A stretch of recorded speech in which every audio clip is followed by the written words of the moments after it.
اور ملک میں monsoon system کی انٹری آج سے 8 جولائی تک ملک کے بیشتر حصوں میں بادل برسیں گے۔ اسلام آباد، راولپنڈی، مری اور گلیات میں موسلادھار بارش اور یالہ باری متوقع ہے۔ 5 سے 8 جولائی تک بارکھان، لسبیلا، ڈی آئی خان، ملتان میں گرج چمک کے ساتھ بارش کا امکان ہے۔ محکمہ موسمیات نے 7 اور 8 جولائی کو سکھر، جیکب آباد، ٹھٹھا، عمرکوٹ اور حیدرآباد میں گرج چمک کے ساتھ بادل برسنے کی پیشگوئی کی ہے۔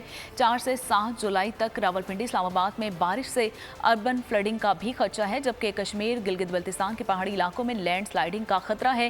کراچی میں شدید گرمی کی لہر برقرار ہے۔ شہر میں آج بھی سورج قہر ڈھائے گا، پارہ 37 ڈگری سینٹی گریڈ تک جائے گا۔ بڑی عید کی خوشیوں میں بول نے دیا اپنے عوام کا ساتھ۔ عوامی شکایت پر بول نے اٹھائی آواز۔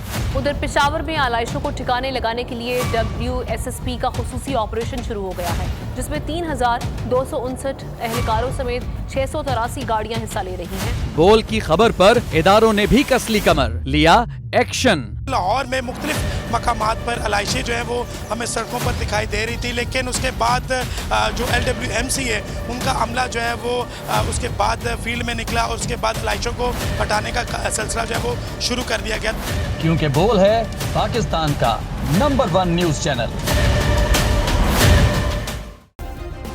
سبسکرائب کریں اور بیل دبائیں تاکہ کوئی خبر رہ نہ جائے۔